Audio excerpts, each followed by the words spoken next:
পৃথিবীর ইতিহাসে যতগুলো বিপ্লব সফলতার মুখ দেখেছে, প্রতিটা বিপ্লবে যুবকদের ত্যাগ, কুরবানি আর রক্ত ছিল।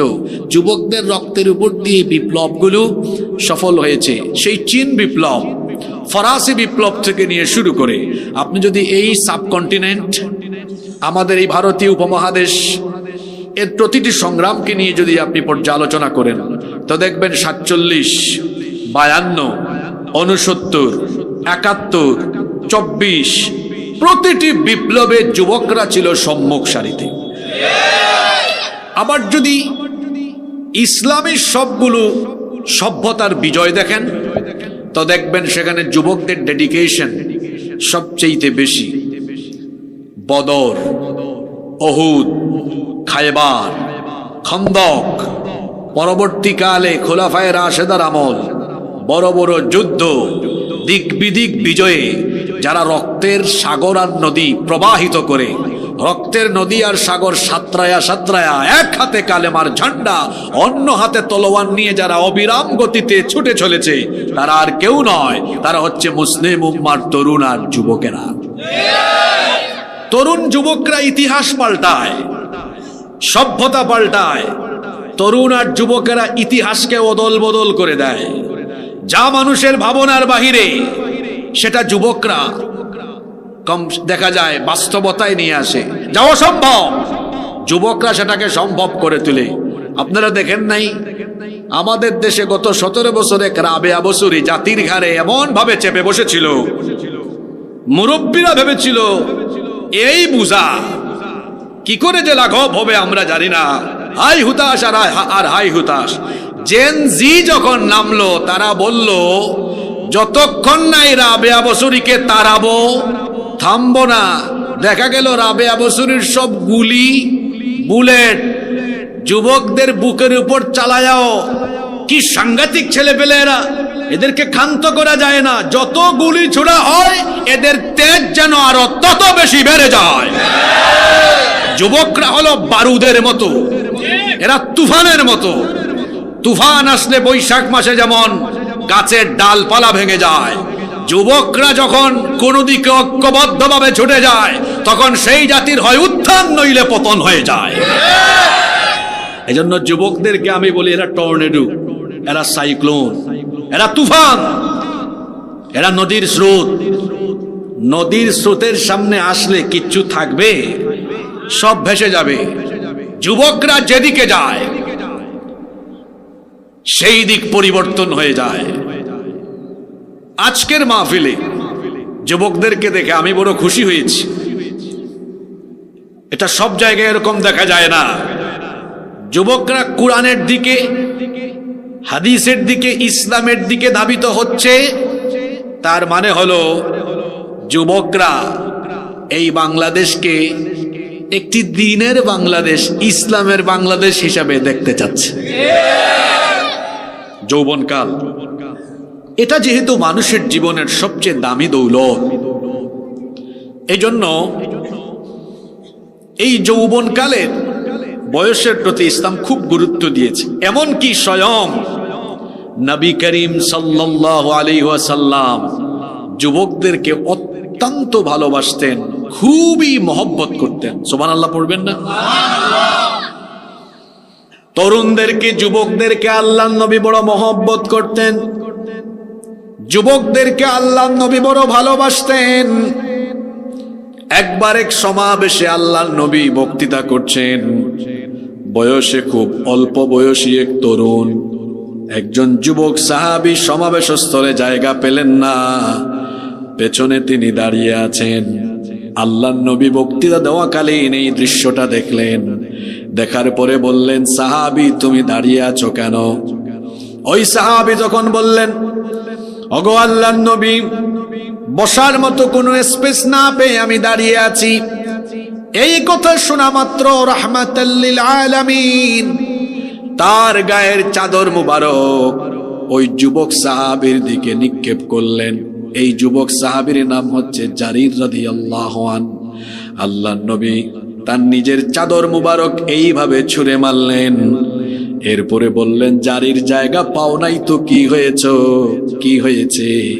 আমি আমার নিজের চাদরটা দিলাম, আমার চাদরটা বেশি, তুমি চাদরের উপরে বসে যাও। আল্লাহু আকবার। জারির রাদিয়াল্লাহু আনহু নবীজির চাদরখানা মাটিতে কি আর বিছাবেন, আল্লাহর নবীর চাদর মুবারককে বুকের সাথে জড়িয়ে ধরলেন, বারবার বারবার সেই চাদর মুবারকে চুমু খেতে লাগলেন। কারণ এই চাদরের সাথে তো আমার নবীর বরকতময় শরীরের একটা স্পর্শ আছে, এই জন্য বারবার তার মুখের সামনে নিয়ে পাগলের মতো চুমু খাচ্ছিলেন। আল্লাহর নবীকে তিনি বললেন, ওগো আল্লাহর নবী, আল্লাহর পরেই হলো আপনার মর্যাদা, আপনার চাদরের উপরে আমার মতো ক্ষুদ্র জারির কি করে বসতে পারে বলেন? চাদরখানা যেহেতু আমার কাছে পেয়েছি, জীবনের জন্য একটা সুযোগ পেয়েছি, এই জন্য বারবার বারবার চুমু খেয়ে খেয়ে চাদর থেকে আপনার শরীরের ঘ্রাণটা আমি নিচ্ছিলাম। সুবহানাল্লাহ। আল্লাহর নবীকে তিনি বললেন, আকরামাকাল্লাহ কামা আকরামতানি ইয়া রাসূলুল্লাহ। আমরা বলি সাল্লাল্লাহু আলাইহি ওয়াসাল্লাম। ওগো আল্লাহর নবী, এই ভরা মজলিসে আমার মতো একজন ক্ষুদ্র মানুষকে আপনি আজ যেভাবে সম্মানিত করলেন, আমিও দোয়া করছি আল্লাহ আপনার সম্মান আরো বাড়িয়ে দিক।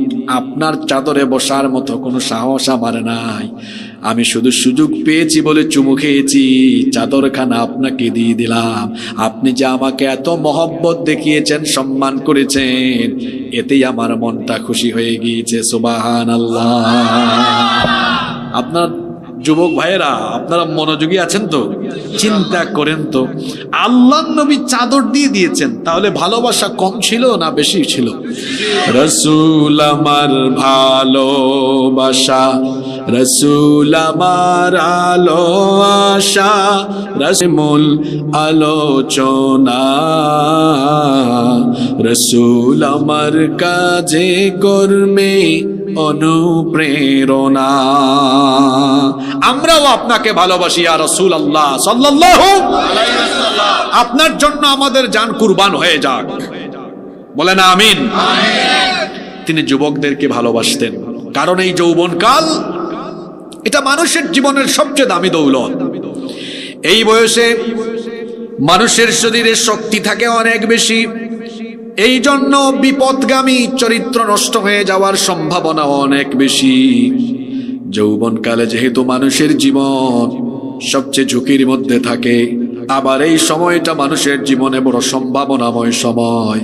যেহেতু যৌবনকাল মানুষের জীবনের দামি দৌলত, এজন্য কিয়ামতের ময়দানে প্রত্যেকটি মানুষকে তার যৌবনকালের ব্যাপারে আল্লাহর দরবারে জিজ্ঞাসিত হতে হবে। দেখুন, তিরমিজির বর্ণনায় হাদিস এসেছে, হাদিসের বর্ণনাকারী সাহাবী হচ্ছেন আব্দুল্লাহ ইবনে মাসউদ রাদিয়াল্লাহু আনহু। তিনি বলছেন, নবী করিম সাল্লাল্লাহু আলাইহি ওয়াসাল্লাম বলেছেন, লা তাযুলু কদামা ইবনি আদম মিন ইনদি রাব্বিহি হাত্তা ইউসআলা আন খামসিন। কিয়ামতের দিন 5টি প্রশ্নের জবাব না দিয়ে আল্লাহর কোনো বান্দা এক কদম নড়ারও কোনো সুযোগ পাবে না। 1 নাম্বার প্রশ্ন করা হবে, আন উমরিহি ফিমা আফনাহু, তোমাকে যে এত লম্বা হায়াত দিয়েছে এটা কিভাবে কাটিয়েছো, গোটা জীবনের হিসাব আল্লাহর কাছে দিতে হবে। 2 নাম্বার প্রশ্ন করা হবে, আন শাবাবিহি ফিমা আবলাহু, ও বান্দা তোমাকে যে যৌবনকাল দিয়েছিলাম সেই যৌবনকাল কোথায় কিভাবে কাটিয়েছো? যৌবনকালকে মেয়েদের পিছনে ঘুরঘুর করে কাটিয়েছো, ফেসবুকিং, ইউটিউবিং, টিকটক করে করে, অথবা এই যৌবনকালে রং তামাশা করে করে যৌবন কাটিয়েছো, নাকি আমি আল্লাহর আনুগত্য করে যৌবন কাটিয়েছো? আল্লাহ বলবেন, তোমার যৌবনের হিসাব আমার কাছে দাও। 3 নাম্বার প্রশ্ন করা হবে, ওয়া মালুহু মিন আইনা কাসাবাহু, সম্পদের পাহাড় যে করেছো, কোন পথে সম্পদ কামাই করেছো, আমার কাছে হিসাব দাও। 4র্থ প্রশ্ন আল্লাহ করবেন, ওয়া ফিমা আনফাকাহু, ধন সম্পদ কোথায় কিভাবে ব্যয় করেছো, ব্যয়ের একটা হিসাব দাও। 5 নাম্বার প্রশ্ন করা হবে, ওয়া মাযা আমিলা ফিমা আলিমা, যতটুকু জানতে ততটুকু আমল করতে কিনা। এই 5টা প্রশ্নের জবাব না দিয়ে কিয়ামতের দিন একটা মানুষও তার কদম নড়ানোর সুযোগ পাবে, কদম নড়ানোর সুযোগও পাবে না। তার মধ্যে একটা গুরুত্বপূর্ণ কোশ্চেন হলো, আল্লাহ বলবেন, আন শাবাবিহি ফিমা আবলাহু, যৌবনকালের হিসাব দাও। কি করেছ যৌবনকালে, যৌবনকালের হিসাব দাও।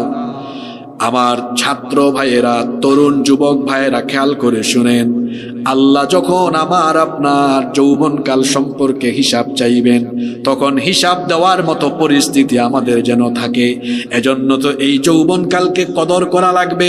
এর কারণে অন্য হাদিসে এসেছে, আল্লাহর নবী বলেছেন, ইগতানিম খামসান ক্বাবলা খামসিন, 5 জিনিসের আগে 5 জিনিসের কদর করো। আল্লাহর নবী বললেন, হায়াতাকা ক্বাবলা মাউতিক, মরার আগে জীবনকে কাজে লাগাও। সিহহাতাকা ক্বাবলা সুকুমিক, অসুস্থ হওয়ার আগে সুস্থ থাকাকালীন সময়কে কাজে লাগাও। 3 নম্বর হলো শাবাবাকা ক্বাবলা হারামিক, বুড়া হয়ে যাওয়ার আগে যৌবনকালকে কাজে লাগাও। 4 নম্বর হলো ওয়াগিনাকা ক্বাবলা ফাকরিক, অসচ্ছলতার আগে সচ্ছল সময়কে কদর করো।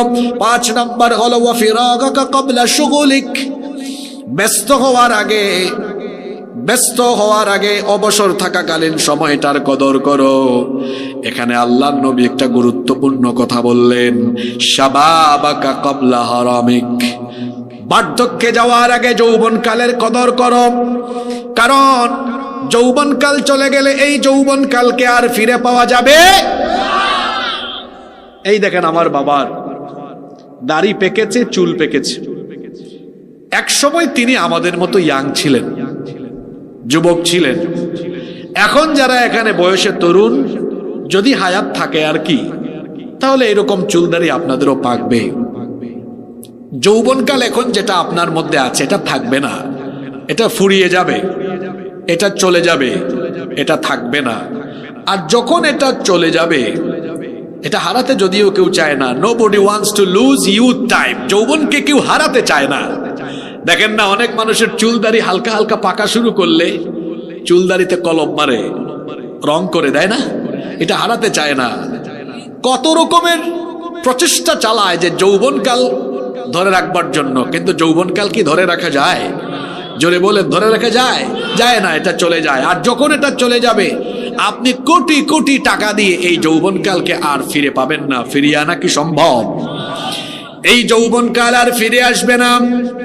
এই জন্য আল্লাহর নবী বলেছেন, যৌবনকাল যাওয়ার আগে এটাকে কাজে লাগাও। How to spend your youth time, তাহলে এই যৌবনকালকে আপনি কিভাবে কাটাবেন, কি করে এর কদর করবেন, কেমনে এই যৌবনকালকে আপনি কাজে লাগাবেন। যৌবনকালকে যদি আপনি সঠিকভাবে কাজে লাগাতে চান, কাজ করার আগে উপলব্ধিটা বাড়ান, চিন্তার জগতে চলে যান। আর বুঝে শুনে আমাকে বলেন তো, আমার আপনার শরীরের শক্তি সামর্থ্য আর এই যৌবন যিনি দিয়েছেন, গলার আওয়াজ বড় করে সবাই বলেন, তিনি কে? আচ্ছা যুবক ভাই হল, আপনারা কষ্ট হয়ে যান নাকি? তা ইনো আমি দেখলাম আমার বাবাও হল, সব মিলাইয়া কয়েকজন আসেন। আপনারা রাগ করবা না যে হুজুর দেখি হবাই গেছেন কি, আমরার ভাই নাই। বাবাও হল, আপনার ফুয়া বাতি যান, যদি ঠিক হয়ে যান, সাবুদ হয়ে যান, আপনারা খুশি না বেজার। আর যুবক ভাই হল একটু তাকুক, কাই যেমন ওয়াজ শুনবা যা আগে শুনছুন না, ঠিক আছে নি?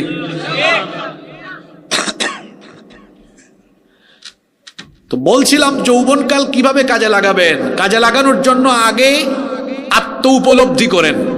সেটা কিভাবে? আগে আপনি এটা বোঝার চেষ্টা করেন যে আমার এই যৌবন দিয়েছেন কে। Keep in your mind, youth is not a gift given by your leader. যৌবন আপনার নেতার দেওয়া গিফট নয়। কথাটা আবার বলছি, যৌবন আপনার নেতার দেওয়া গিফট নয়। তো যৌবন দিছেন কে? আপনারা হইবা হুজুর মাঝে দিন নেতাই না হারাচ্ছেন, কারণ আছে। কারণ নেতা হলে বুড়া মানুষের টার্গেট করে না জোয়ান ফাইন ধরে টার্গেট করে, ও তো লাইন হচ্ছে। কারণ এনর দৌড়ানির এনার্জি নাই, এই বাইক চালানোর এনার্জি নাই, এর লাগি তারা আগে উতুকায় সব জোয়ান ফাইন বাকরও লিস্ট করো। আমি মাঝে মাঝে তুরা সিলেটি মাতমো, আপনারা বেজার হয়ে যাবানি। আমি মাসও 2-3 দিন সিলেট আমার একটা সুযোগ পাই, ওই সুযোগের আমিও খামো লাগাই, তুরা তুরা মাতি না। বেজার হয়ে যান আপনারা না? আপনারা তো চাইন খালি ডাকাইয়া হুজুর হইতা হলা মাত্তা, হিলা তো আমরা পারি। এখন নিজের এলাকার মানুষের সামনে নিজের ভাষায় তুরা তুরা মাতার মাঝে একটা মায়া আছে, মজা আছে। এর লাগি মাঝে মাঝে দেখা যায় যে 1-1.5 ঘন্টার ওয়াজ করলেও তুরা 10-15 মিনিট আমি মাঝে মাঝে মাতিলাই। আপনারা বেজার হইতে না তো? নেতার প্রসঙ্গ হারাইছে এখানে। কারণ নেতা হলে তারা নেতৃত্ব দুরিয়া দেখার লাগি বুড়া মানুষের টুকায় না, তারা জোয়ান ফাইন ধরে টুকায়। টুকাইয়া সকল ধরে দলা করিয়া দেখো কাকিলা লাইন হলে ফকটো 1000-2000 টাকা হারায়।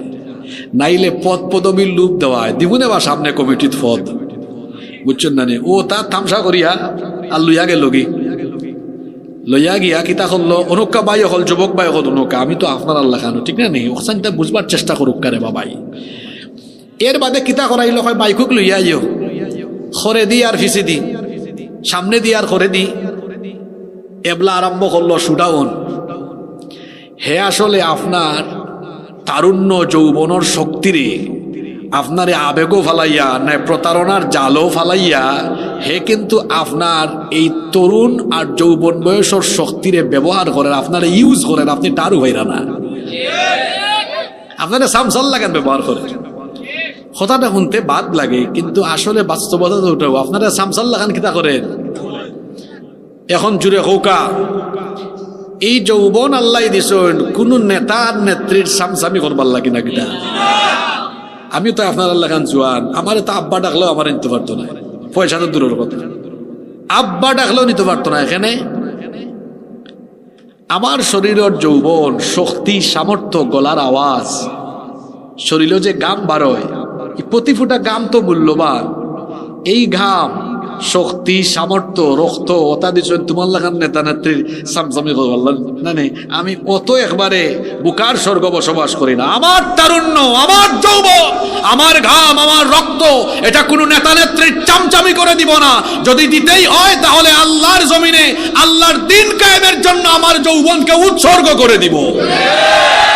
যে আমি কথা খানান হইলাম কেন, বড় বাস্তবিক কথারে বায়ু হল, যুবক তরুণ ভাই, ছাত্র ভাই হল, ইউ হ্যাভ টু পার্সোনালিটি। আপনার মাঝে ব্যক্তিত্ব থাকা দরকার আছে। বি এ প্রেস্টিজিয়াস পারসন, ব্যক্তিত্ববান হন। আপনার যৌবন, তারুণ্য এটা আরেকজনের নেতৃত্ব ক্ষমতার সিঁড়ি হিসাবে যেন ব্যবহার না হয়। তাহলে কিভাবে আমি আমার যৌবন কাটাবো? কোরআন হাদিস যেদিকে, ইসলাম আছে যেদিকে, আমরা আছি ওইদিন। নমাজ নাই, কুন্তা নাই, বেনামাজি, বেদিন, গাঞ্জাকুর, সুদ, ডাকাত, দুর্নীতিবাজ, ইতার লগে গিয়া আমরা কোনো লাভ আছে নি? যুবক ভাই অকল হোকা লাভ আছে নি? এক বেটা আমাইছিল আতরের দোকানও,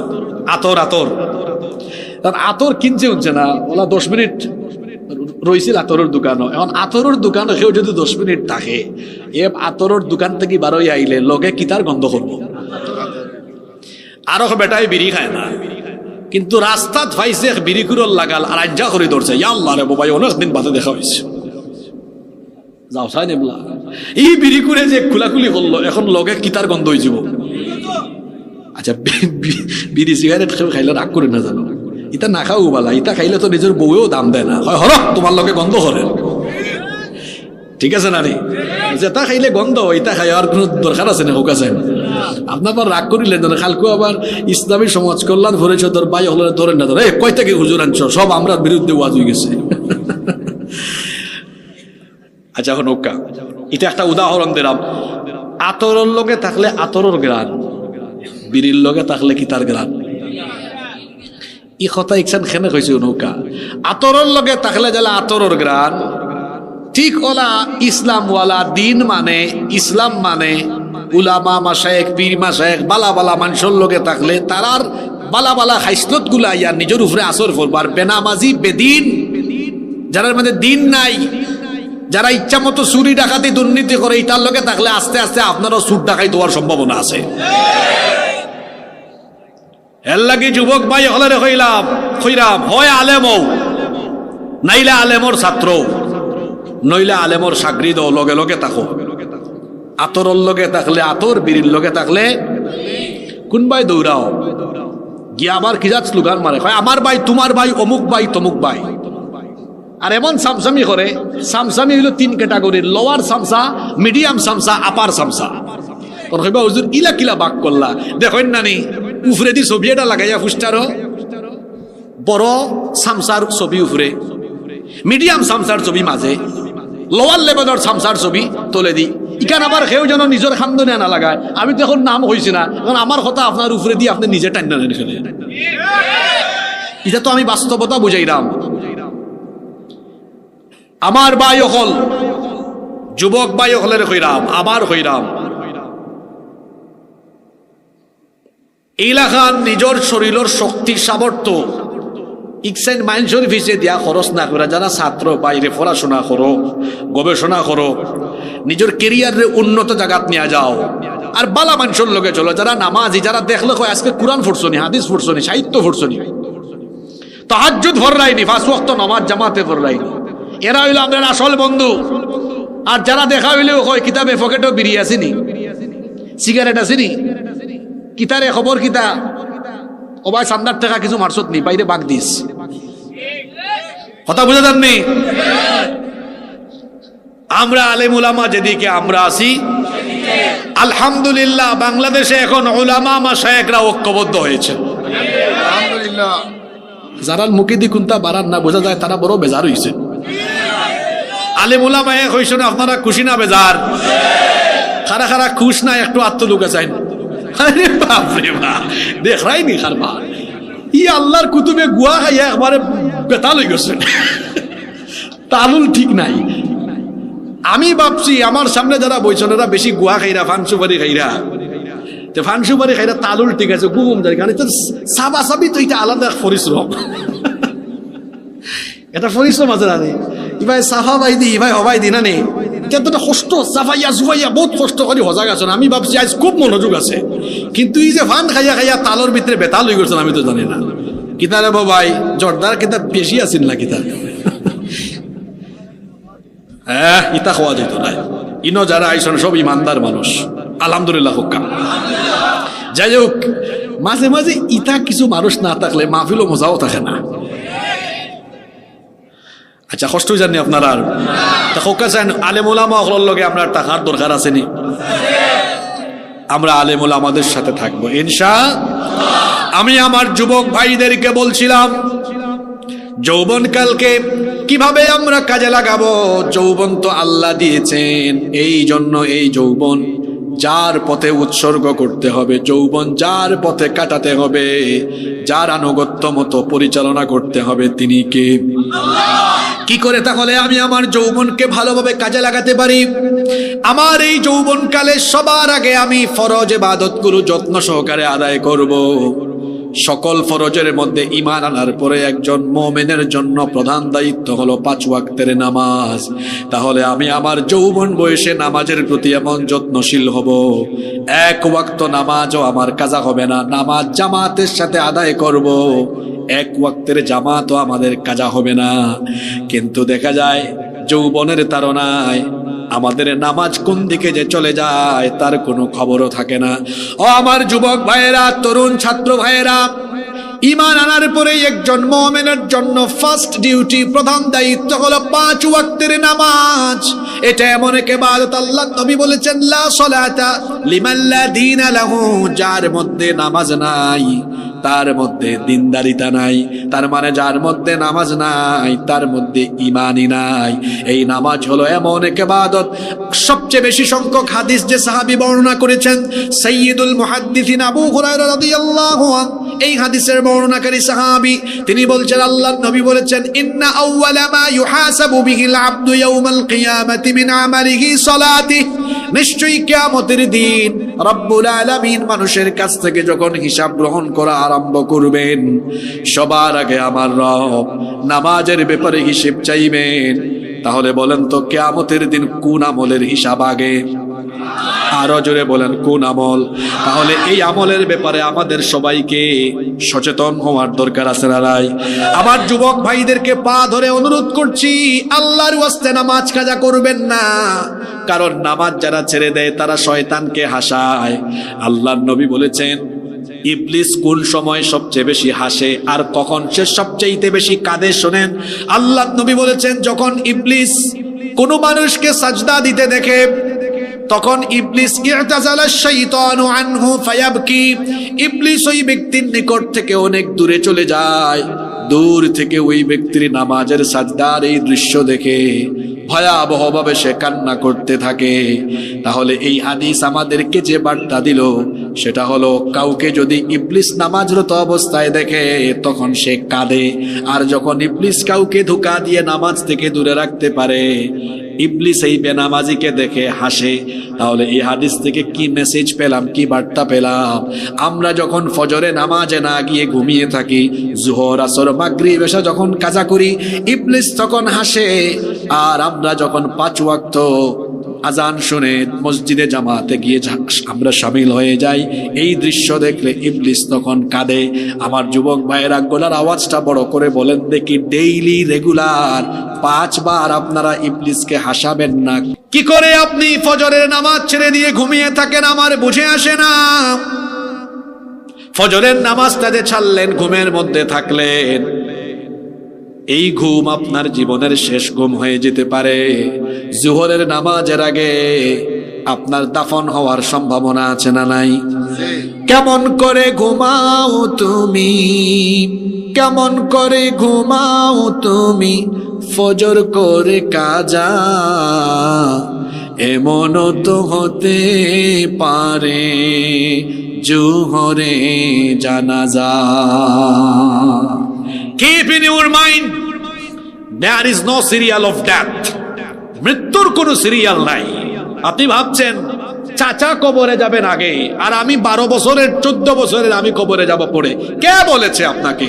আপনি দেখেন না এই কুলাউড়ায় বহু দাদা তার নাতির লাশ কবরে নামায়, বহু বাপ তার ছেলের লাশ কবরে নামায়, আছে না নাই? আপনাকে শয়তান এমন ধোঁকা দিয়েছে। আমি বলি, যারা এমনটা ভাবে যে আমি যুবক, বয়স হলে বুড়া হলে নামাজ পড়বো, এমনটা যারা ভাবে, আমি মনে করি তার মাথায় শয়তান পেশাব করে দিয়েছে। শয়তান যদি মগজে পেশাব না করতো তাহলে এমন ভ্রান্তির ভেতরে সে কিভাবে পড়ে থাকে? কারণ পৃথিবীতে আসার সিরিয়াল আছে, কিন্তু পৃথিবী থেকে যাওয়ার কোনো সিরিয়াল। আমার ভাই হাদি পরশুদিন দুনিয়া থেকে চলে গেল, গতকাল তার দাফন হলো, বয়স মাত্র 32 বছরে চলে গেল। এই রকম আরো বহু যুবক আমাদের এলাকায় যৌবনকালে দুনিয়া থেকে চলে যায় কি যায় না? আমার গ্রামে, আমি যদিও চট্টগ্রাম থাকি কিন্তু আমার তো গ্রামের বাড়ি সিলেটে। আমার গ্রামে গত 2 বছর আগে 17 বা 16 বছরের একটা ছেলে আমি এলাকায় আসলে মাঝে মাঝে আমাকে নিয়ে ঘুরতে যাইতো। হঠাৎ করে শুনলাম স্ট্রোক করে মারা গিয়েছে। কত স্মৃতি তার সাথে আমার চেয়ে বয়সে কত ছোট, দুনিয়া থেকে চলে গেল।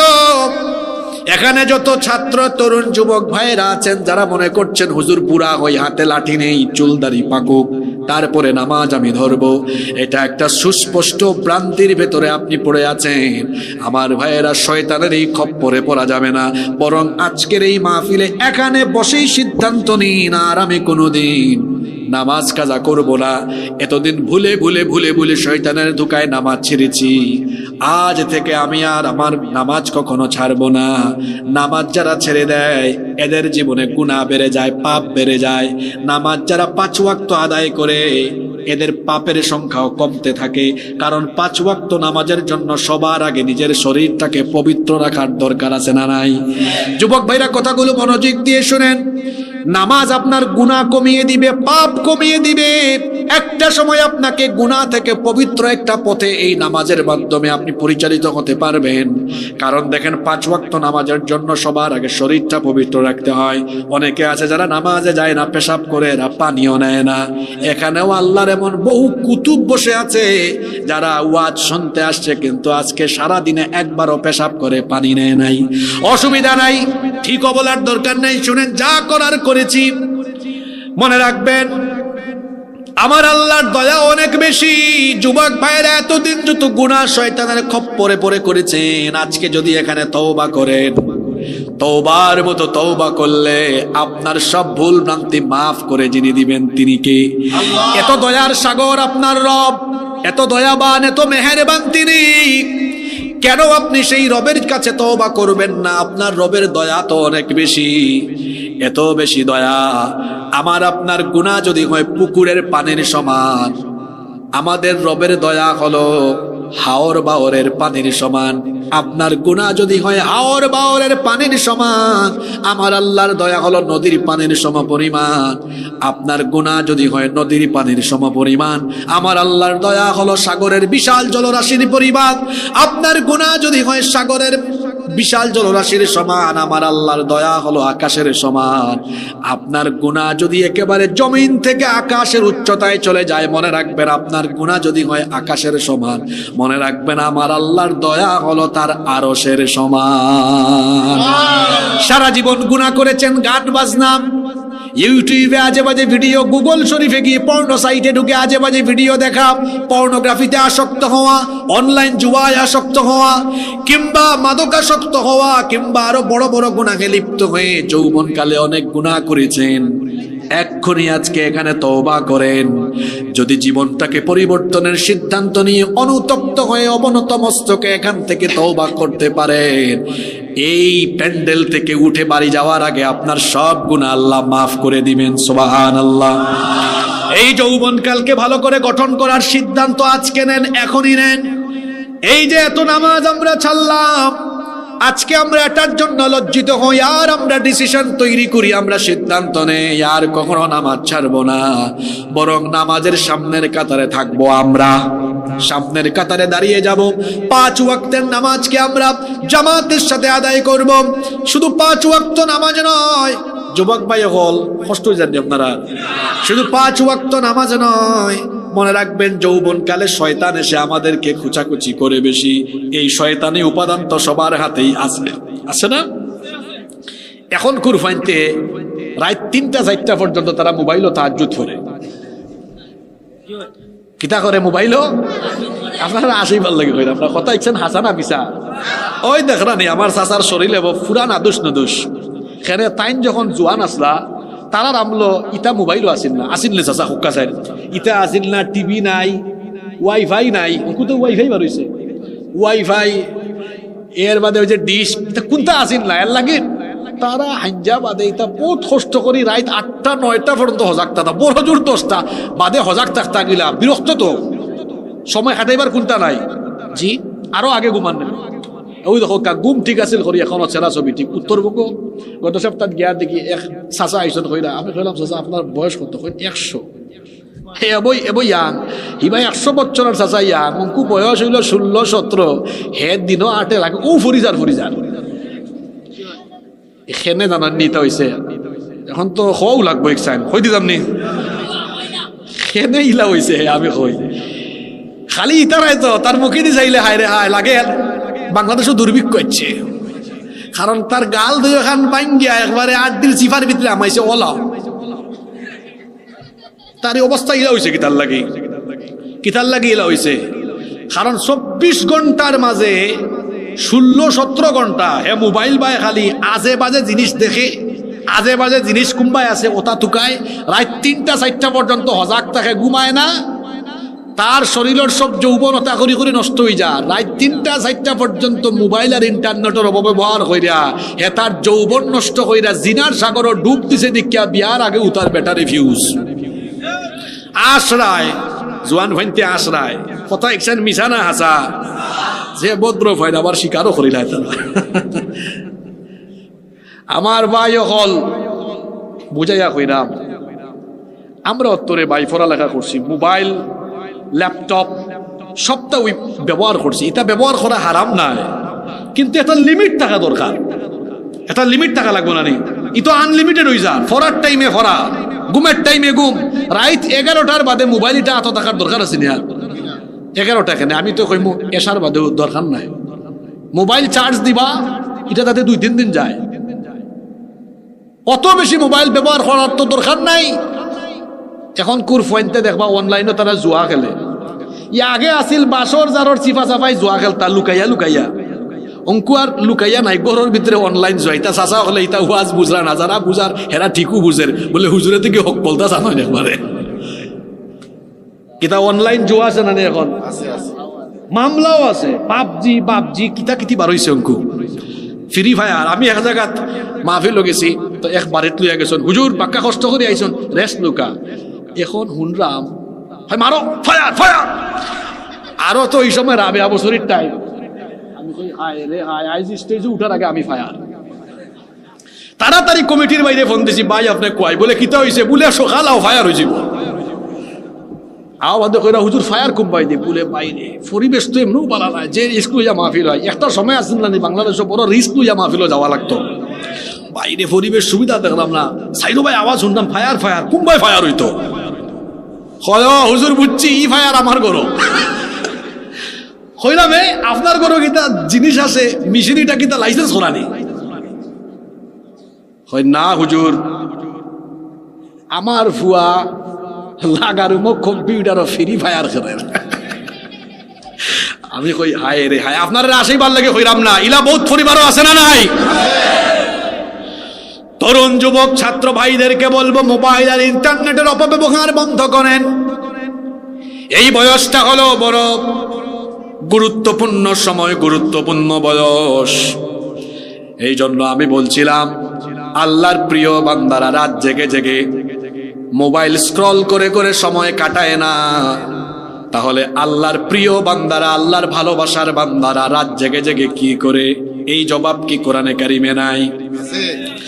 কোরআনে কারিমের 25 নম্বর সূরা সূরা ফুরকানে আল্লাহ বলেছেন আমার প্রিয় জান্নাতি বান্দারা রাতের বেলার আমল কি করে শোনো। আল্লাহ বলছেন ওয়া ইবাদুর রহমানিল্লাযীনা ইয়ামশুনা আলাল আরদি হাওনা ওয়া ইযা খাতাবাহুমুল জাহিলুনা ক্বালু সালামা ওয়াল্লাযীনা ইয়াবিতুনা লিরাব্বিহিম সুজদাও ওয়া কিয়ামা। আমার প্রিয় বান্দারা শেষ রাতে রুকু সাজদা দিয়ে দিয়ে তাহাজ্জুদের জায়নামাজে থেকে থেকে থেকে থেকে রাত কাটায়। তাহলে আল্লাহর ভালোবাসার বান্দারা রাত জেগে মোবাইল চালায় না, রাত জেগে তারা তাহাজ্জুদ আদায় করে। রাতের আধারে যারা সেজদাতে রয়, দু চোখের শ্রুতে নদী যেন বয়। রাতের আধারে যারা সেজদাতে রয়, দু চোখের শ্রুতে নদী যেন বয়। ছলনার হাত ছানি যতই আসুক, পেছনে ফিরেও তাকায় না। যাদের হৃদয়ে আছে আল্লাহর ভয়, তারা কবু পথ ভুলে যায় না। আল্লাহর প্রেম ছাড়াই দুনিয়ায় কারো কাছে কোনো কিছু চায় না। আল্লাহর প্রিয় বান্দারা রাত জেগে মোবাইল চালায় না, আল্লাহর প্রিয় বান্দারা রাত জেগে তাহাজ্জুদে দাঁড়িয়ে থাকে। আমার যত যুবক ভাইয়েরা এখানে এসেছেন, এই সময় হলো তাহাজ্জুদের সময়, এই বয়স তাহাজ্জুদের বয়স। আমরা দেশ নমাজ বারে বুড়া হইলে, ঠিক আছে না কথা নৌকা, এই সময় রুকু হায় রে হায় দেওয়া যান না, খমর সোজা করা যান না, সেজদাও ঠিকঠাক মতো দেওয়া যান না, কারণ এই সময় তো পার্টস ফুট সকলটা বুত হয়ে গেছে। যখন জুয়ান আসলো, তরুণ আসলো, এই সময় পার্টস সব এখন অকেজু না ঠিক আছে। যৌবন বয়সের ইবাদতের দাম বেশি, এই জন্য যৌবন কালে যারা আল্লাহর ইবাদতে কাটায় এদের মর্যাদাও কিয়ামতের দিন অনেক বেশি। বুখারী, মুসলিম, তিরমিজি, নাসাঈ বিখ্যাত হাদিসের কমপক্ষে 5-6টা গ্রন্থে এই হাদিস এসেছে।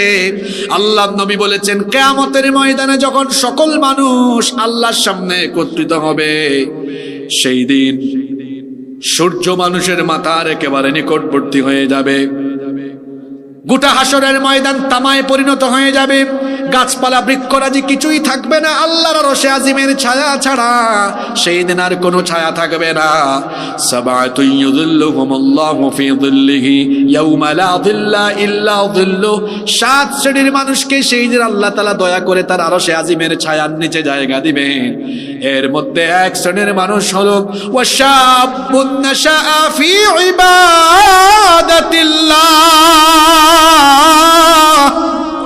ওই যুবকেরা যারা তাদের যৌবনকাল আল্লাহর ইবাদতে কাটিয়েছে, আল্লাহর আনুগত্যের পথে কাটিয়েছে, এই যুবকদেরকে কিয়ামতের দিন আরশে আজিমের ছায়ার নিচে যিনি জায়গা দিবেন তিনি কে? কুলাউড়ার যুবক তরুণেরা কি আল্লাহর আরশে আজিমের ছায়ার নিচে জায়গা পেতে চায় না? কথা আওয়াজে হইবনি। কুলাউড়ার যুবকেরা কি আল্লাহর আরশে আজিমের ছায়ার নিচে জায়গা পেতে চায় না? সবাই চাই তো। আজকুর ফজরের জামাত আমরা কি তা ফিসের খাতারও না সামনের খাতারও? সাল্লাত কায়েম করো, সাল্লাত কায়েম করো, হবে সম্মানী তুমি, হবে জান্নাতি তুমি, দেবে কাল হাসরে শীতল ছায়া আরশে আযীম, রব্বিয়াল আলা রব্বিয়াল আযীম। আমার বাবাও হল, ভাইও হল, বাড়ির থেকে মা বই নকল, নমাজ ছাড়বা না। বেটিন তো আমরা থেকে আরো ব্যস্ত, আমরা তো আজাইরা হেরার খাম তো বেশি। তারা নমাজ খালি দেরিতে আউয়া লক্ত নাই। আয় রে আয় বেটিনতে খাম করতে করতে জোরর নমাজ পড়েন 3:30টার সময়, আসেনি না? আমার মা বোন হলরে কইলাম ইতা গরর খাম 12টার আগে আটাইবা, আউয়া লক্ত নমাজ পড়বা। এখন দেখা যায় যে দান খাটে হে আরো বেশি ব্যস্ত। ফজর তো আল পাওয়া যাইব কিন্তু নমাজও যাইত নাই। নমাজ ভরিয়া আল পাওয়া যাইবা, চাষাবাদও খামো বরকত দিবা খে। যত ছাত্র ভাই হল আছেন ফজরর নমাজ আদায় করিয়া ফরাত বইবা, ইলিম বাড়াই দিবা খে। এশার নামাজের সময় জমাতো যায় না, একলা একলা ফুরিলায় হয় জমাতো গেলে তো আধা ঘন্টা লেট, প্রশ্ন একটা ইকতাম পারমি টাইমে না, ও মারিচ্ছে শয়তানে ফিং। বরং জমাতো যাও, আওয়ার বাদে আবার ফরাত বউ দেখবাই অল্প সময়ে বেশি ফরা শিখতে পারবাই, কারণ আল্লাহ তখন মেদার মাঝে বরকত বাড়ায় দিলাইবা। সুবহানাল্লাহ। যার জীবনও নমাজ নাই এর জীবনও কোনো বরকত দেখছেন না। 10 বছর ধরে রিক্সা চালা, বরকত তুরকত নাই। যার জীবনে নামাজ নাই তার জীবনে রহমত নাই, শান্তি নাই, বরকত নাই। নামাজীদের জীবনটাকে প্রশান্তি দিয়ে যিনি ভরপুর করে দেন তিনি কে?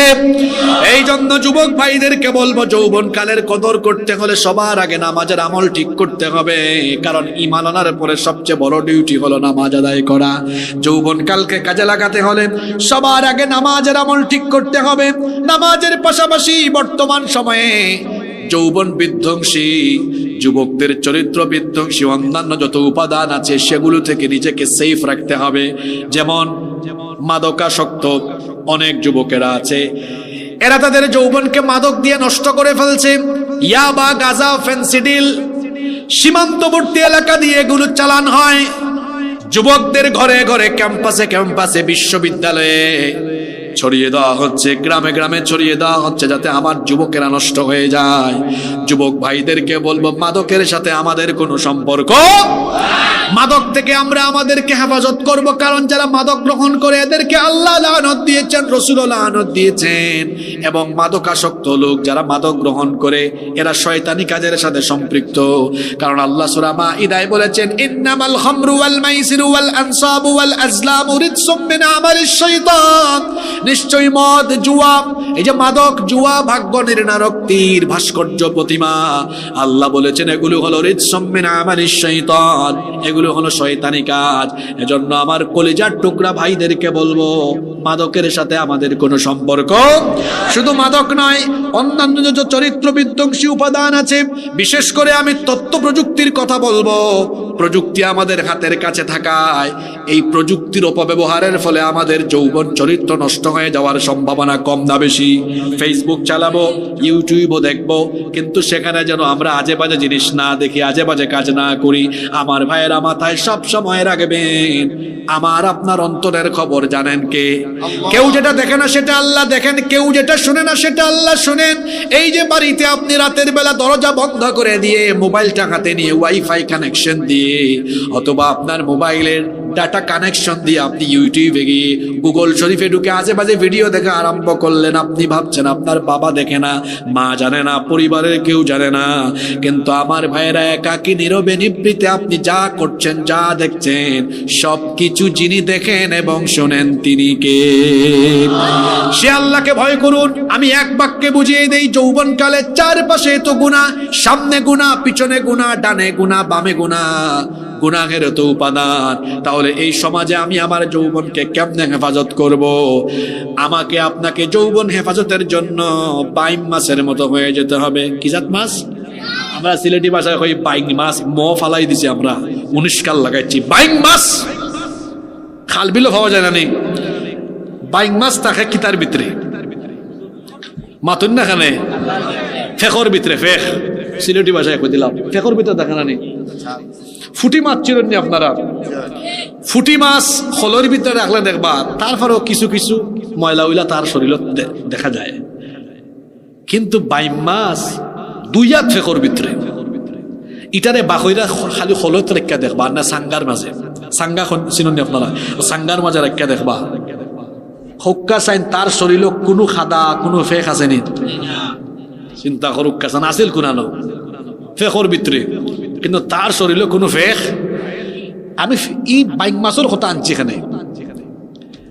বাইম মাছ ফেকর ভিতরে থাকলেও হে জ্বালা তার নিজের ফেক থাকি বাঁচাইয়া রাখে। যুবক ভাই হল, আমরা রে ভাই হল এমন এক সমাজও বাস করলাম, এটা আখেরি জমানা, এটা ফিতনার জমানা। আল্লাহ রসুল কইছেন কিয়ামতের আগে এই জমানা ফিতনায় ভরা থাকবে। হ্যাঁ, মানুষের ইমান বাঁচানি কঠিন হইয়া দাঁড়াইব। সামনে দিয়ে আগাইলেও গুনার উপাদান ফিতনা, খরে দি গেলেও গুণা, ডাইনে দিও গুণা, বাইমে দিও। এখন হকাছেন গুনার পরিবেশ আমাদের সমাজও কম না বেশি? এই গুনার পরিবেশও আমার যৌবনরে আমি কিলান হেফাজত করতাম। ও বাইম মাছ জেলা ফেকর ভিতরে থাকিয়াও ফেক থাকি তার শরীর বাঁচাইয়া রাখে। খোলের ভিতরে রাখলে দেখা যায় বাইম মাছ এটা পরিষ্কার। আমি আপনি গুনার ভিতরে এমন ভাবে আল্লাহরে ডরাইয়া চলবো যে আমার ডাইনে বাউয়ে দেখা যাইব ডাইনে দি মাদক, সামনে দি সুন্দর ফুরি, ঠিক আছে না নি? খরে দি আবার ও না তাই ডাকারা অবা এও বাবে লাইনে দি, বামে দি আরো ডাকের গুণা পাই দি।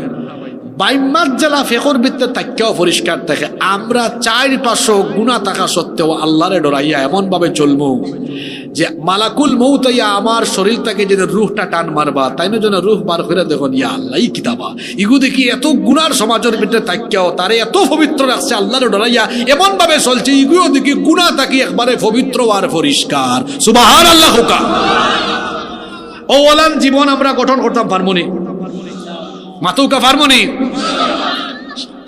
চৌকর সামনে দিত সকালি বেলা এক জরিনা গেলে কি মাথা ঠিক থাকে না, আল্লাহ রে ভাই দিয়া সতনি ফুরি গুকিলে একবারে আগুন। আবার আরো করে মাথা ঠিক নাই যেটা দেখছি। আমার ভাইদেরকে বলছি, যৌবনকালে জিনা বেবিচারে নিজের যৌবনকে নষ্ট করে দিবেন না, হারাম রিলেশনে সম্পৃক্ত হবেন না। মনে রাখবেন হারামের ভেতরে কোনো আরাম নাই। আমার ভাইদেরকে বলছি, চরিত্র গঠন করতে হবে সেই রকম। ইউসুফ আলাইহিস সালামের কাহিনী শোনেন। আপনার চেহারা আর কেমন সুন্দর, কুলাউড়ার কয়টা মেয়ে আপনার দিকে তাকাবে, কিন্তু ইউসুফ নবীর কাহিনী শোনেন। দুনিয়ার অর্ধেক সৌন্দর্য আল্লাহ ইউসুফ নবীকে দিয়ে দিয়েছেন। সুবহানাল্লাহ। বাড়িতে হইবা না কিতা? দুনিয়ার অর্ধেক সৌন্দর্য আল্লাহ ইউসুফ নবীকে দিয়েছেন, যাকে দেখলে চোখ ফেরানো যেত না, এত সুন্দর সুপুরুষ তিনি ছিলেন। এতটাই সৌন্দর্য আল্লাহ তাকে দিয়েছেন যে মিশরের সেই সময়কার সুন্দরী নারীরা ইউসুফ আলাইহিস সালামকে যখন এক ঝলক দেখেছিল, মিশর শহরের সুন্দরী সম্ভ্রান্ত বংশের নারীরা এক পলক দেখে এতটা অভিভূত হয়েছিল, ফল কাটতে গিয়ে ফিলিংলেস হয়ে আঙ্গুল কেটে ফেলেছে, টেরও পায় নাই। আল্লাহু আকবার। এত সুন্দর সুপুরুষ তিনি ছিলেন।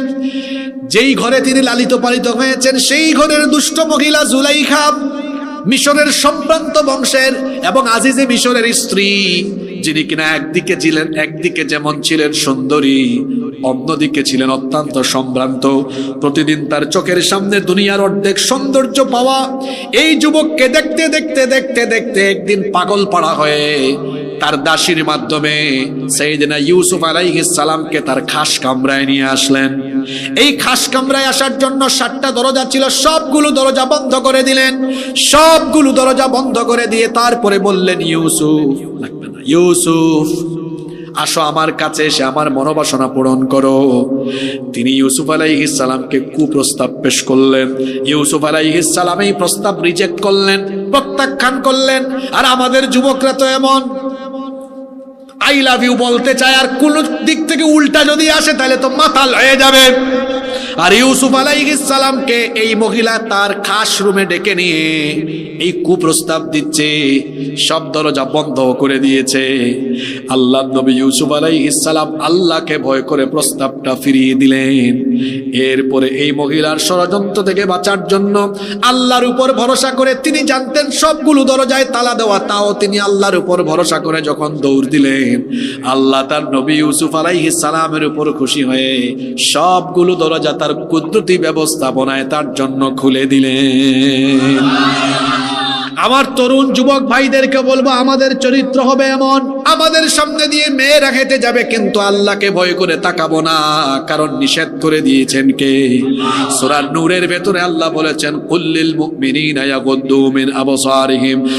নবী মুমিন পুরুষদেরকে বলেন তারা যেন তাদের চক্ষুকে পরনারী থেকে নিম্নগামী করে রাখে, নিচের দিকে চক্ষু থাকবে, পরনারীর দিকে থাকবে না। যদি ভুলবশত কোনো নারীর দিকে চক্ষু চলে যায়, আল্লাহ নবী বলেছেন প্রথম দৃষ্টিটা তোমার ভুলবশত গিয়েছে, কিন্তু পরের বার যদি আবার তাকাও, পরের বারের দৃষ্টি তোমার না, এটা শয়তানি দৃষ্টি। সে আবার যেন ভুল না বুঝে, হুজুরের ওয়াজ উন্নাইছি ফয়লাবার সাওয়া যায়, সবাই চাইলিমু ফয়লাবার, এই তো ভুল বুঝছে ওয়াজ, অনিচ্ছাকৃত গেছে কি, আবার যেন না যায়। নিজের চোখের হেফাজত আর চরিত্রের হেফাজত যদি করতে পারেন, আল্লাহর নবী আমার যুবক ভাইদেরকে কত বড় সুসংবাদ দিয়েছেন। বুখারীর বর্ণনায় হাদিস এসেছে, আল্লাহর নবী বলেছেন, মাইয়াদমাল্লি মা বাইনা লাহিয়াইহি ওয়া রিজলাইহি আদমানু লাহুল জান্নাহ।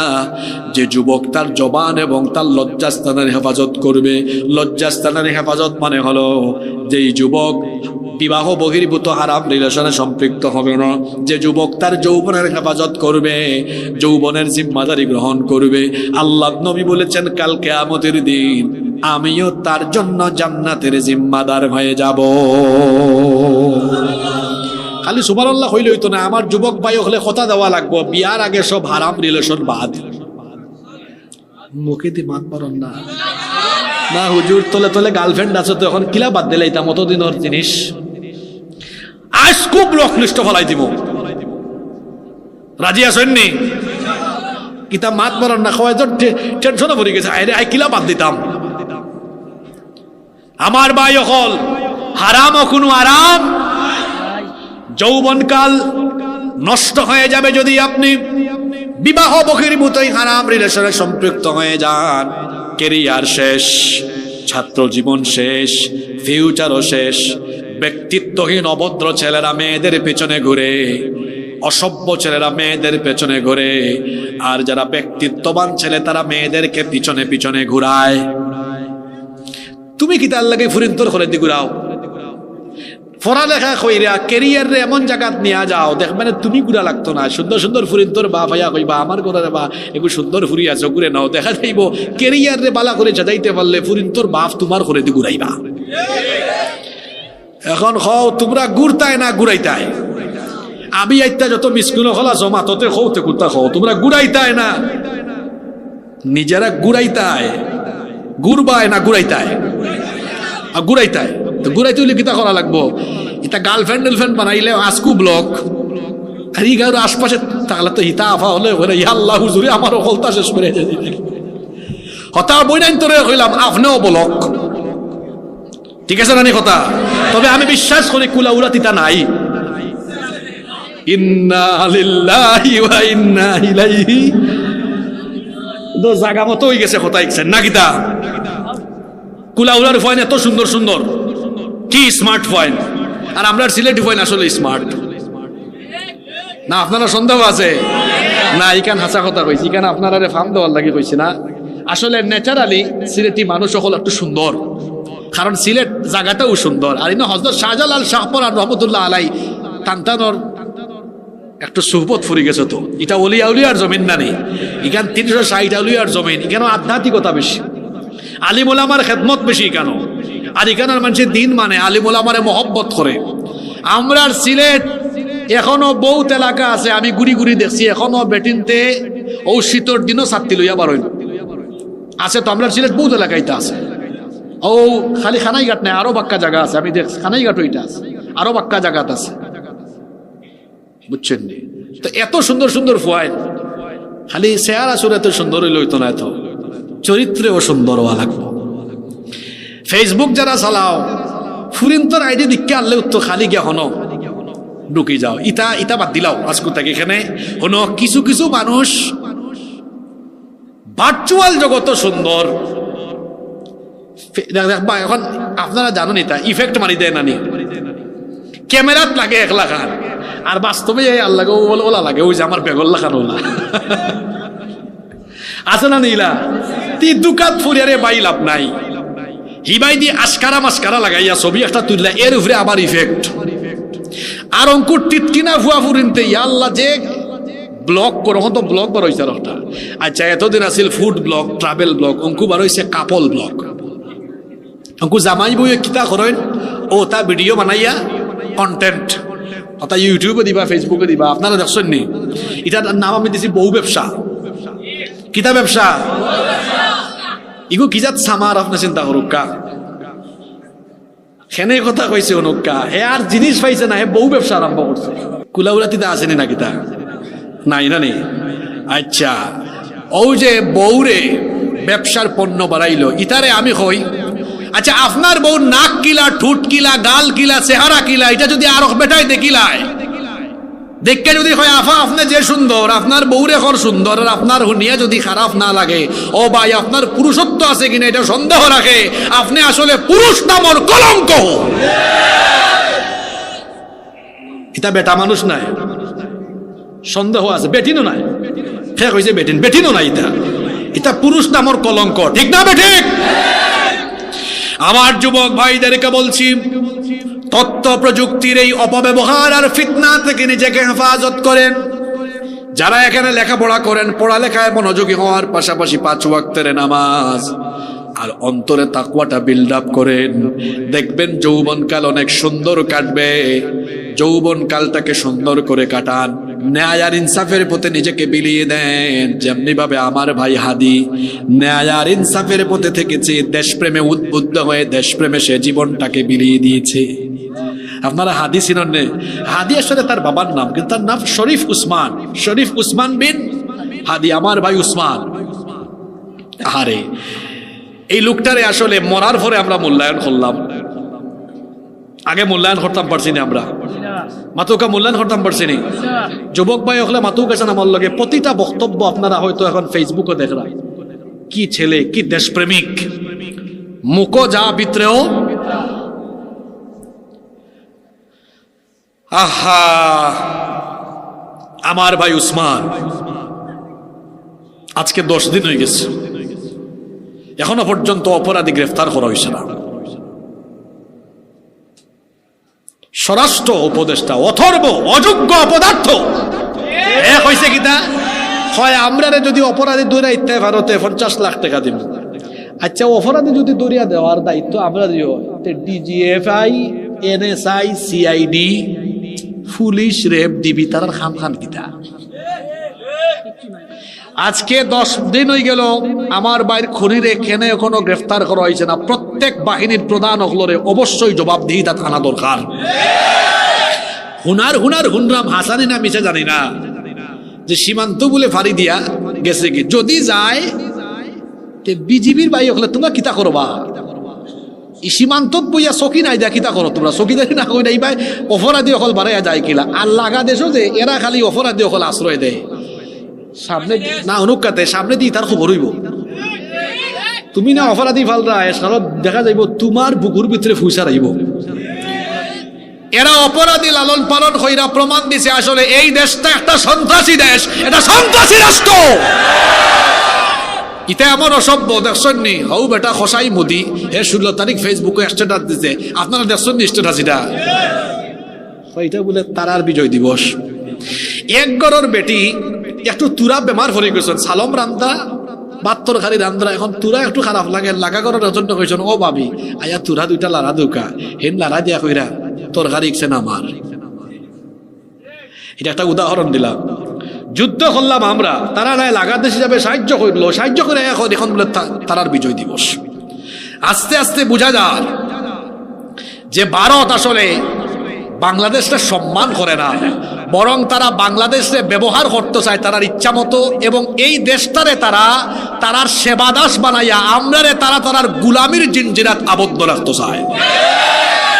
আমার ভাই উসমান এই ভারতীয় আধিপত্যবাদীদের বিরুদ্ধে ছিল বলিষ্ঠ কণ্ঠস্বর। এজন্য ভারতীয় আধিপত্যবাদীরা, ভারতের পাঁচটা গুলামেরা এবং ভারতীয় র এবং দাদা বাবুদের পরিকল্পিত সম্মিলিত ষড়যন্ত্রে আমার ভাইকে খুন করা হয়েছে।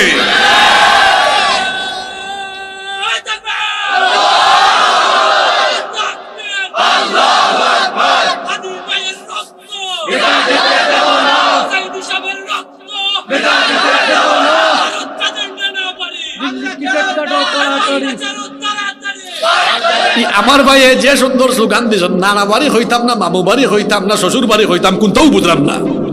কারণ ইকান খেউর মামু বাড়ি, ইকান খেউর নানার বাড়ি, আর হুনার ঘুরি খেউর বলে শ্বশুর বাড়ি। কথা ঠিক না বেঠিক? খেনে হইলাম শ্বশুর বাড়ি। রাবেয়া বছরের আমলে একজনে কইসলা যে বাংলাদেশ আর ভারতের সম্পর্ক জামাই বউয়ের মতো। এটা স্বাধীন দেশ, আমরা এই দেশে গুলামির জিনজিরায় আবদ্ধ হয়ে থাকবো না। ভারত আমাদের পার্শ্ববর্তী দেশ, আমরা তাদেরকে সম্মান করব ততক্ষণ, আমাদেরকে তারা সম্মান করবে যতক্ষণ। যদি তারা আমাদের সাথে বন্ধুর মতো আচরণ করে ভারতের সাথে সুসম্পর্ক রাখতে আমাদের কোনো আপত্তি নাই, কিন্তু তারা যদি প্রতিবেশীর জায়গায়, বন্ধুত্বের জায়গায় তারা যদি প্রভুত্ব কায়েম করে আমাদেরকে তাদের গুলাম বানাতে চায়, তাহলে এদেশের একজন মানুষও তাদের এই গুলামিকে মেনে নিবে না। এই আধিপত্যবাদ এই দেশে মেনে নেওয়া হবে না। আর ভারতের যত গুলাম খোলাছো বা শুনিলাও আমার মাত, যারা স্বপ্ন দেখায় যে আবার আমরা কোনো মতে ভারতীয় আধিপত্যবাদ কায়েম করবো, ইটা স্বপ্ন দেখতে দেখতে তোমার তার স্বপ্ন দুষ হইয়া এই স্বপ্ন ইখান দুঃস্বপ্ন হয়ে যাব। কোনদিন আর ভারতীয় আধিপত্যবাদ এই বাংলাদেশের 1 ইঞ্চি জমিনের উপরে কায়েম করতে দেওয়া হইতো না। আমার ভাই হাদি, আমার ভাই উসমান শহীদ হইছে, কিন্তু এই যে আমার সামনে বয়া যত তরুণ যুবক, এটা জেন জি, এরার পালস আপনারা বুঝছেন না, এরা একটু একরুকা টাইপর, যেখান বুঝছে কিতা ভাই হল ঠিক নি কথা। দেখি আমার ভাই হলে একটু মাথাও গেছেন, চাচা হলে না, ওই যে আমার তরুণ যুবক ভাই, এরা তো আমি চিনি, এরার লগে আমার উঠা বসা চলাফেরা, এরার আমি বুঝি, এরার পালস আমি বুঝি। দেখি আমার তরুণ ছাত্র যুবক ভাই হলে কোথায় ই দেশও আমরা সেউর গুলামি করিয়া থাক মনি, সেউ গুলামি করাইতে চাইলে ইটা ফোন আড্ডি গুটি ভাঙি দিবা। না না না, আপনারা আসরা, এরার পাল চলাও তো, এটা একরুকা, এটা কিতা হয়েছিল ভাষা, একরুকা না এক গুয়ে, যেখান বুঝছেন একরুকাও এক দিশা।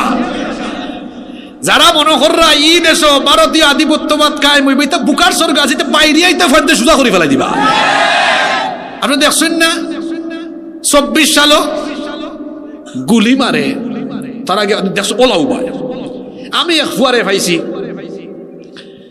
আগস্ট মাসের 2 তারিখ, ছোট্ট রাস্তা হয়ে যে কেরা বাবা তুমি যে যাও ডরাও না, গুলি উলি কয় কিতার গুলি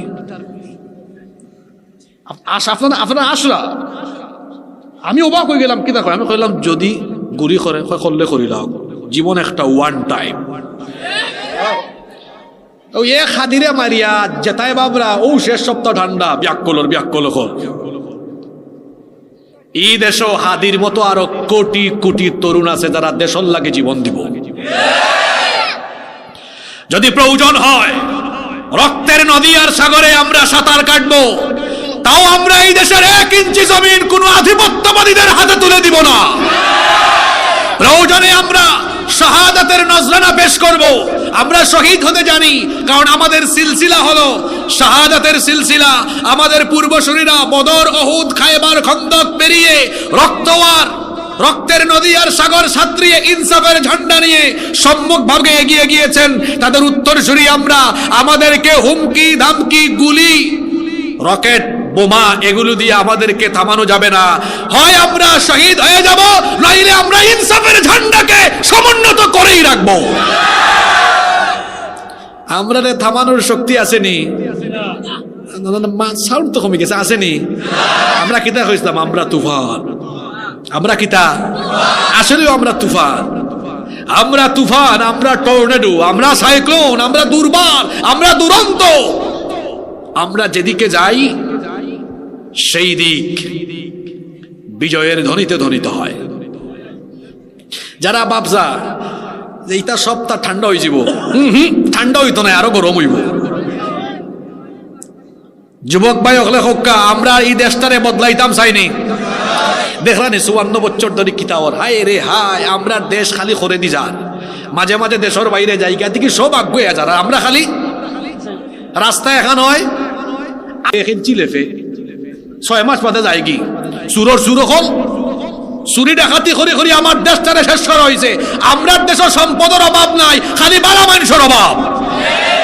সম্পদের অভাব আসেনি? এই কুলাউড়া ছাইরো বাই ছাইরে খালি চা বাগান। আমার সিলেট আছে গ্যাস, আছে পাথর, আছে চা। এদেশের মাটি উর্বর মাটি, যে সাথে ফাইলে হয়ে যায়। এই দেশ এত সম্পদ থাকতে আমরা তো ফিসাই আছি এখানে। কারণটা হইলাই হক্কা যাইন কুলাউড়া থেকে একটা গাড়ি যাইতো ঢাকা, 30 জন প্যাসেঞ্জার বা 36 জন প্যাসেঞ্জার, বাসও তো 36 বা 40 জন বোয়া যায়। 36 জন প্যাসেঞ্জার উঠছে গাড়ির মাঝে, সব চিন্তে গাঁজা খেলছেন, কিন্তু ড্রাইভারে গাঁজা খাইছে না। গাড়ি এটা রাস্তার থাকতে পারে, ড্রাইভার তো গাঁজা খাইছে না। কিন্তু একটা গাড়ির 36 জন প্যাসেঞ্জারের কেউ গাঁজা খাইছে না, গাঁজা খাইছে ড্রাইভারে। এই গাড়ি রাস্তার থাকবো নি? তাহলে বুঝা গেল গাড়িরে রাস্তাত লাইনও সঠিকভাবে চালাইয়া রাখবার লাগে যোগ্য ড্রাইভার লাগে। একটা গাড়িরে সুন্দরভাবে চালানির লাগে যারা যোগ্য ড্রাইভার লাগে, তেমনি একটা সমাজ রে, একটা দেশ রে চূড়ান্ত গন্তব্যে সমৃদ্ধির চূড়ান্ত জায়গা নিয়ে যাইতে হইলে জবাবদিহিমূলক আমানতদার চরিত্রবান নেতৃত্ব লাগে। আমরা দেশে ও চালকর জায়গাতে আমরা চরিত্রবান মানুষরে বইতাম পারছি না, বরং দেখছি যে যখন গেছে আঙ্গুল ফুল্লা খোলা গাছ হইছে। চুরি আর চুরি আমি বানাইয়া কইরাম না হক্কা চাইন। আমরা বুঝিলছি যে এই দেশ বদলাইতে হইলে আমরা উসমান, আমার ভাই উসমান যে শহীদ হইল, আমি দোয়া করি আপনারা আমার ভাই উসমান রে আল্লাহ শাহাদাতর সর্বোচ্চ মর্যাদা দান করুকা। এই দেশ রে বদলাইতে হইলে উসমানের মতো যুবক দরকার, চরিত্রবান হওয়া দরকার, আমানতদার হওয়া দরকার। আমি বিশ্বাস করি আমার সামনে যারা বউ আছে এরাই আগামী দিনের দেশ গড়ার কারিগর হইল ইনশাআল্লাহ। আপনারা চাইন না নি? এর লাগে আমার যুবক ভাই হলে এই যৌবনকালীন বয়স রে কাজে লাগাইতে হইব, এটা নষ্ট করা যাইতো না। 5 ওয়াক্তের নামাজ, তাহাজ্জুদের আমল, তথ্য প্রযুক্তির অপব্যবহার, এটা থেকে বাচ্চা থাকা লাগবো, জিনা ব্যভিচার থেকে বাচ্চা থাকা লাগবো। যৌবন কালরে আমরা আল্লাহর পথে দিব, আল্লাহর পথে খাটাইব। সব রাজি আছেন তো? আল্লাহ আমরা সবরে তৌফিক দান করুক। হোকা আমিন।